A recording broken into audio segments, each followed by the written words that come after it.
सुनो सुनो, अभी टाइम कितना है? हाँ 15 मिनट है। अरे वेरी सॉरी, वेरी सॉरी। 9:45 देखो 9:45। अरे तो मैंने लिखा नोटिस में, सुनो आप मीडिया वालों 9:45 घड़ी चेक कर लो तुम्हारी भी। बटेंगे तो कटेंगे, किसको बोल रहे हैं? हम चैलेंज कर रहे हैं, बोलो तुम किसको बोल रहे हैं? एक है तो सेफ है, व्हाट्स योर टेक? अनेक हैं तो अखंड है। ये आरएसएस की सोच है पुरानी, गोलवालकर से लेकर। अब बोलो बुलडोजर की बात करो, हिम्मत है तो योगी। कल के जजमेंट के बाद तो उनको तो शर्म से डूबना चाहिए। अब मैं बोल रहा हूँ 12:36 हुए हैं। ओ होश ने कह दिया 12:36, ये क्या बात है? एक होता है, आपने बोला 12:36, एक आपने कहा 15 मिनट बाकी है और फिर पब्लिक चेयर कर रही है। देखिए मैंने कहा कि अभी 15 मिनट बाकी है और मीडिया को कहा कि 9:45 और घड़ी देखो। चील उड़ी तो बोलेंगे भैंस उड़ी। ये कैसी बात है? बोलिए आप। निकाह होना चाहिए, निकाह के बाद औलाद जब पैदा होगी, अब्दुल्ला होगा या फातिमा होगा, जब डिसाइड करेंगे नाम रखना, तो 20 तारीख को निकाह होगा। 23 को क्या नतीजा आएगा जब देखेंगे। दोस्तों, महाराष्ट्र का इलेक्शन एकदम करीब आने ही वाला है, एकदम करीब आ गया समझिए। 20 तारीख को वोटिंग होने जा रहा है। दोस्तों, आज के इस वीडियो में थोड़ा एक अलग हटके ये वीडियो है और थोड़ा एंटरटेनमेंट भी है इस वीडियो में। दोस्तों, आज द लंदन टॉप न्यूज वालों ने ओवैसी साहब का इंटरव्यू लिया। रास्ते में ओवैसी साहब को रोक करके उनसे थोड़ा इंटरव्यू लिया और उनसे कुछ सवाल जवाब किया, 15 मिनट वाला। और बुलडोजर वाले बाबा पे भी सवाल हुआ, फडणवीस पे भी सवाल हुआ। और सबसे बड़ा मजे की बात यहाँ पे आ गई कि उन्होंने कहा कि अगर आपकी पार्टी का एमएलए अगर जीत के आते हैं तो आप किसका साथ देंगे? तो उन्होंने ये कहा, भाई पहले निकाह होगा, उसके बाद औलादे हो गया, उसके बाद उसका नाम रखा जाएगा, फिर देखेंगे। तो 20 तारीख को निकाह होगा, 23 तारीख को औलाद होने वाला है, तो 20 तारीख को निकाह होने वाला है। दोस्तों, इस वीडियो को चला रहा हूँ आपके स्क्रीन पे, आप देखेंगे ओवैसी साहब थोड़ा एंटरटेनमेंट भी किए हैं इस वीडियो में। आपके स्क्रीन पे ये वीडियो। नमस्ते, अभिनव पांडे नाम है मेरा और ललन टॉप की टीम चुनाव यात्रा पर है। चुनाव यात्रा महाराष्ट्र के संभाजी नगर, जिसको पहले औरंगाबाद के नाम से जाना जाता है, वहाँ पर है। असदुद्दीन ओवैसी अपनी पार्टी का प्रचार कर रहे हैं। यहाँ पे इनका मजबूत, इनको जो दूसरी बड़ी सफलता मिली थी हैदराबाद के बाद, उसका कहा जाता है औरंगाबाद से इनका एमपी बना। अतः साहब, कैसा चल रहा है चुनाव प्रचार? क्या लग रहा है इस बार माहौल? नहीं, हम काफ़ी मुतमईन हैं, एतमाद है इंशाअल्लाह ताला औरंगाबाद की इन दोनों विधानसभा की सीट पर यहाँ की आवाम नासिर सिद्दीकी साहब को और इम्तियाज़ जलील साहब को अपना नया आमदार इलेक्ट करेगी। वैसे साहब, एक चीज़ जानना चाहती पब्लिक कि पिछली बार आपके कैंडिडेट ज़्यादा थे। महाराष्ट्र के इलेक्शन में 44 सीटों पे आप लड़ रहे थे, इस बार आप सिर्फ 16 सीटों पे ही कैंडिडेट दिए। अब ऐसा है ना कि ज़्यादा लड़े तो क्यों लड़े, कम लड़े तो क्यों कम लड़े, तो अब इसका तो कोई जवाब नहीं है। पार्टी अपनी स्ट्रेटजी के लिहाज से, अपने फीडबैक के लिहाज से डिसीजन लेती है। तो मीडिया को और हमारे जो अपोनेंट्स हैं उनको बड़ा तजस्सुस रहता है, क्यूरोसिटी रहती है। भाई हमारी पार्टी का फैसला है, हम हरियाणा नहीं लड़े, समझे ना? तो ऐसा है। अब की बार आप जो है कम सीटों पे चुनाव लड़ रहे हैं, लेकिन आप ये एक बात मुझे बताइए साहब कि बी पार्टी वाला तमगा पीछा छोड़ रहा है कि अभी भी वो सवाल? नहीं, हम तो अला ऐलान कह रहे हैं कि हमने कमला हैरिस को हराया और ट्रंप को जिता दिया।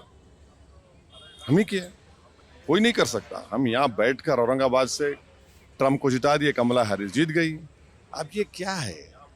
हम एक राजनीतिक पार्टी है, हमारा काम इलेक्शन लड़ना है। जीत हार होते रहेंगी, हम जीते भी हैं और जीतेंगे यहाँ पे अभी इंशाल्लाह महाराष्ट्र में, औरंगाबाद में।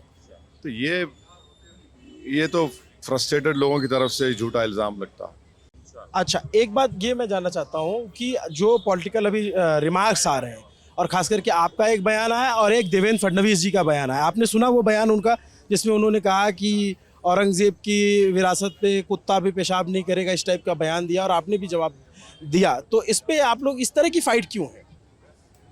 भाई कोई मेरा नाम लेके बोलेगा तो मैं कर्जा बाकी रख लूँ?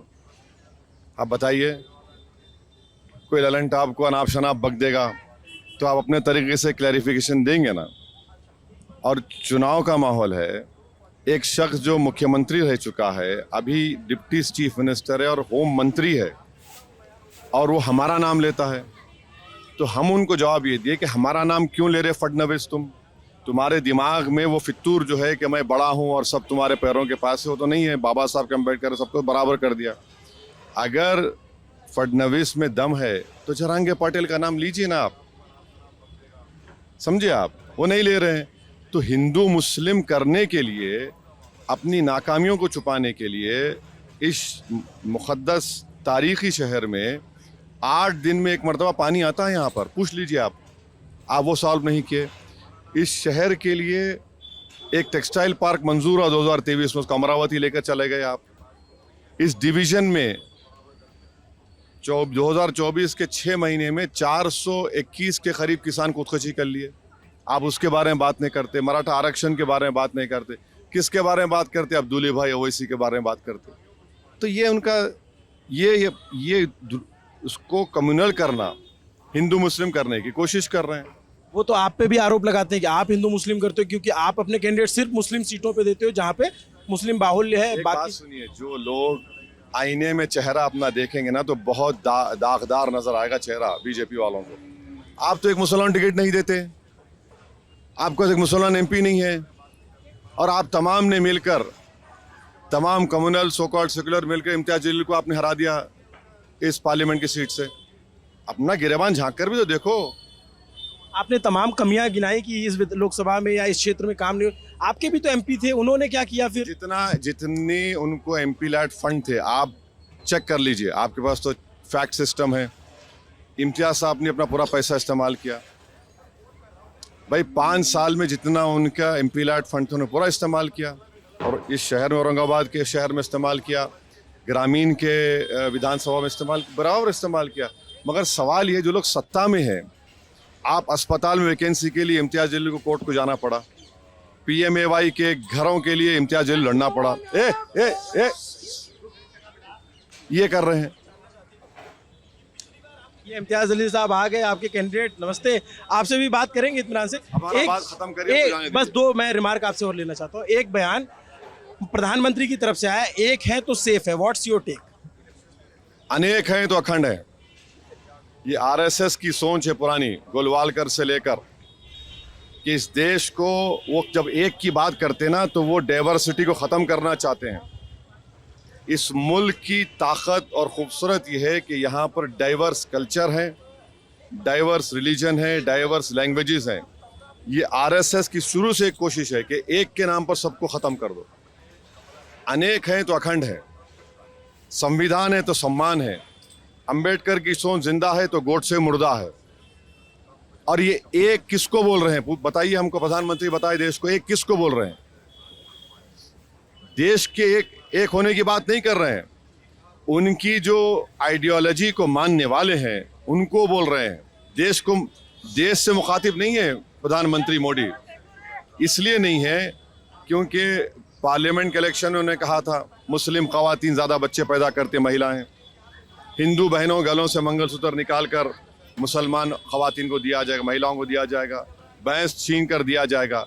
अब ये उन्होंने ये कहा था जिनके ज़्यादा बच्चे। ना, नहीं, अब आप इस क्लैरिफिकेशन मत दीजिए। मैं उनका कोट कर रहा हूँ, मैं क्यों क्लैरिफिकेशन? उनका कोट ये था कि मुस्लिम महिलाएं ज़्यादा बच्चे पैदा करती हैं। कहाँ पैदा करती हैं? TFR रेट तो सबका गिरा, ज़्यादा मुसलमानों को गिरा है। अब अमित शाह बोल रहे कि वफ़ की ज़मीन को वफ़ ज़मीन सब वफ़ करके छीन लेंगे। तो ये इनका हमेशा का झूठा प्रोपेगेंडा है, और मैसेज ये देना चाहते हैं कि देखो मुसलमान है से डरो, ये मैसेज है उनका। एक बयान योगी आदित्यनाथ का भी आया, बटेंगे तो कटेंगे। हाँ, इस पर आपका क्या कहना? अब योगी बोले बुलडोजर के ऊपर। कल सुप्रीम कोर्ट का जजमेंट आ गया, गाइडलाइंस फ्रेम कर दिए गए, आर्टिकल 142 के तहत सुप्रीम कोर्ट का जजमेंट लॉ बन चुका है। अब कौन सा ऑफिसर इनके अनकॉन्स्टिट्यूशनल ऑर्डर को फॉलो करेगा? प्रधानमंत्री ने भी बुलडोजर को सेलिब्रेट किया था। इसी महाराष्ट्र में मुंबई के करीब कौन सी जगह जहाँ फसाद हुआ था, जो बुलडोजर तोड़ दिए? नहीं, एक जगह है, हाँ, मीरा रोड में आपने बुलडोजर तोड़ दिए। अब चलाओ, अब बोलो, बुलडोजर की बात करो, हिम्मत है तो योगी। कल के जजमेंट के बाद तो उनको तो शर्म से डूबना चाहिए कि आपने इलाहाबाद में पत्नी के नाम पे घर है, हस्बैंड को देकर तोड़ दिया आपने, कितनों के घर तोड़ दिया आपने। तो ये जो आया है ना कल का सुप्रीम कोर्ट का जजमेंट, वो बता देगा, वो इनको आईना दिखा दिया है और उसको कहा अनकॉन्स्टिट्यूशनल है। सुप्रीम कोर्ट का और एक वर्ड क्या है, the use of bulldozer shows the state of affairs in that state. इससे बढ़ के क्या होना चाहिए उनको, बताइए आप। अच्छा, ये बटेंगे तो कटेंगे, किसको बोल रहे हैं? हम चैलेंज कर रहे हैं, बोलो तुम किसको बोल रहे हैं? तुम देश को बोल रहे हैं? तो फिर चीन में 4 साल से चीन PLA आर्मी बैठी हुई है, वहां पर बात ही नहीं करते, वहां पर सांप सूंघ जाता आपको। 4 साल के बाद आप बोलते हैं कि हम पेट्रोलिंग करेंगे। भाई डेमचौक, डेमसॉक, पोंगसोंगसू लेक में बफर जोन आपने क्यों क्रिएट किया? वहां पर हम पेट्रोलिंग नहीं कर पा रहे बफर जोन में। आपने चीन को, मसला लद्दाख का था, आपने अरुणाचल यांगसी में उनको पेट्रोलिंग राइट्स दे दिए, जबकि पार्लियामेंट में खड़े होकर राजनाथ सिंह ने कहा था यांगसी के बारे में, अरुणाचल के, चीन यूनिलैटरली तरीके से बॉर्डर चेंज कर रहा है। ये वहां पर नहीं बोलेंगे बटेंगे कटेंगे, सिर्फ जिसको अंग्रेजी में होता है ना डॉग विजिल पॉलिटिक्स है ये।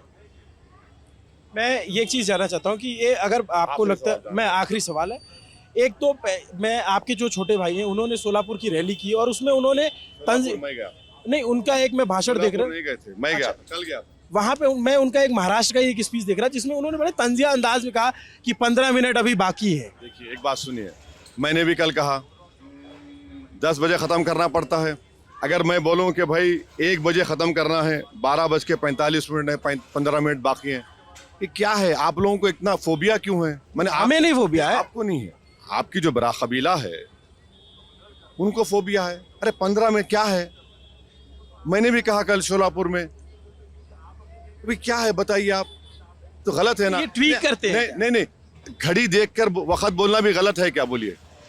अब मैं बोल रहा हूँ 12:36 हुए हैं, ओ उसने कह दिया 12:36, ये क्या बात? नहीं, एक होता है आपने बोला 12:36, एक आपने कहा 15 मिनट बाकी है और फिर पब्लिक चेयर कर रही है। देखिए, मैंने कहा कि अभी 15 मिनट बाकी है और मीडिया को कहा कि 9:45 हुए, घड़ी देखो, घड़ी देखो आप। अरे हर चीज को आप लोग, अबे चील उड़ी तो बोलेंगे भैंस उड़ी, ये कैसी बात है? बोलिए आप। तो गलत है ना? नहीं तो गलत है ना? नहीं, ऐसा तो गलत है ना, ये तो गलत है ना, ये तो ज्यादती है ये तो।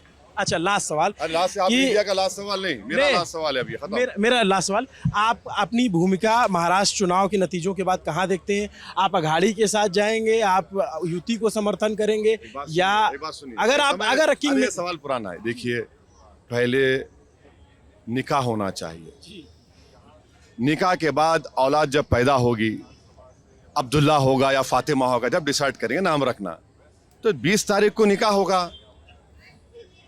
23 को क्या नतीजा आएगा जब देखेंगे। मगर आप हमारा रिकॉर्ड सुनिए, मैं इम्तियाज जलील MP थे 19 से 24 तक, बल्कि 2014 से 24 तक जो कोई बिल बीजेपी लाई, हम चैलेंज कर रहे, हमने अपोज किया उसको। ट्रिपल तलाक को 3 बार लाया गया, अपोज किया। CAA के बिल को मैंने फाड़ दिया, वक्फ बिल को मैंने अपोज किया, UAPA के बिल को इंट्रोडक्शन पे अपोज किया, पासिंग के वक्त मैंने डिवीजन का मुतालबा करके अपोज किया। BNSS को मैं वाहिद MP था, इम्तियाज साहब थे, हम 25 मिनट का भाषण है, मैंने अपोज किया। और आप देखिए, कल हम चोलापुर में भाषण दे रहे हैं, BNSS के 160 नोटिस हमको दे रहे हैं। 3 दिन पहले शोलापुर प्रधानमंत्री उनको नहीं दे रहे हैं, हमको दे रहे हैं। क्यों दे रहे हैं हमको? आप सबको दीजिए ना। और ये बगैर रिटर्निंग ऑफिसर के परमिशन के पुलिस दे रही है हमको। क्या बताता है ये? हम आपको बता रहे हैं कि बहुत बड़ा मुद्दा इस चुनाव में महंगाई है। महाराष्ट्र में 7% इन्फ्लेशन है, देश में 6.7 है। मीठा तेल कीमती, प्याज कीमती, मसूर की दाल कीमती, आलू की कीमती आसमानों को छू रही हैं। और फिर आप गैस का सिलेंडर 104 रुपये पेट्रोल, 75-80 रुपये डीजल। अब आप बड़े लाडली को मैंने 1500 दिया। अरे भाई, तू 1500 दे के 1900 छीन ले रहा जनता के हाथ से, समझे आप? फार्मर सुसाइड 2023 में 2500 फार्मर सुसाइड हुए, उस पर बात ही नहीं कर रहे हैं। रूरल डिस्ट्रिक्ट, आप किसी ग्रामीण इलाके में जाइए, मराठवाड़ा में आप आए हैं, वहां पर जाइए, आप पूछिए कि लड़कों को बुलाइए, तुम्हारी शादी क्यों नहीं हो रही? हाँ पूछिए, लड़कों की शादी नहीं हो रही है क्यों? क्योंकि उनको रिजर्वेशन चाहिए, उनको कोई गवर्नमेंट एम्प्लॉय चाहिए। ये है असल मुद्दा। तो फडणवीस प्रधानमंत्री योगी आके उसको कैसा चेंज करेंगे। ओवैसी का नाम लो, अरे भाई ओवैसी जानता है कैसा तुम्हारा टैकल करना तुमको, हम वो होने नहीं दे रहे दूरबीन की राजनीति। यहाँ जिस जगह पर हम खड़े हैं वहाँ पर ये मुद्दे हैं। मराठा रिजर्वेशन एक बहुत बड़ा मुद्दा है और हमारे विधायक जब जीत कर जाएंगे हम बराबर विधानसभा में लड़ेंगे मराठा रिजर्वेशन के लिए। Thank you. तो सुना दोस्तों ओवैसी साहब का बयान। अगर कोई टाइम भी अगर बताएगा तो उसको भी मीडिया वालों ने और बीजेपी के लोग उसको दूसरे इशारे में लेकर के जाएंगे कि 15 मिनट वाला बयान दोहरा दिया। अगर टाइम भी बताए 10 बजे का टाइम रहता है, अगर 9:45 अगर बोला, इसको मीडिया वाले इस तरह से उछालता है और बीजेपी वाले इस तरह से उछालता है कि उसको नफरत की राजनीतिक बना देता है। कोई भी बात अगर बोलता है, विपक्ष के लोग अगर कोई भी बात बोलते हैं, जैसे कांग्रेस वाले भी कुछ बोलते हैं तो उसको लग जाता है बीजेपी वाले को। यानी बीजेपी वाले कुछ भी बोले चलेगा, लेकिन विपक्षी पार्टी ना बोले उसके मुंह में ताला लगाने की कोशिश करते हैं। लेकिन ऐसा नहीं है, संविधान ने अधिकार दिया है सबको, विपक्ष पार्टी को बोलने का, हर नागरिक को बोलने का। और बीजेपी वालों से तो हमेशा लड़ेगा ही, उन अपने हक के अधिकार की बात करेगा, चाहे वो कांग्रेस पार्टी हो, महाविकास अघाड़ी हो और MIM हो, सब मिल के तुमसे लड़ेगा और मुकाबला करेगा बीजेपी वालों से। क्योंकि देश को बहुत ही नीचे तक ला के छोड़ दिए हैं और देश की संपत्तियों सबको बेच दिए हैं और देश में जो भाईचारा था उसको ख़त्म कर दिए भारतीय जनता पार्टी के लोग। बहुत बहुत शुक्रिया दोस्तों वीडियो देखने के लिए।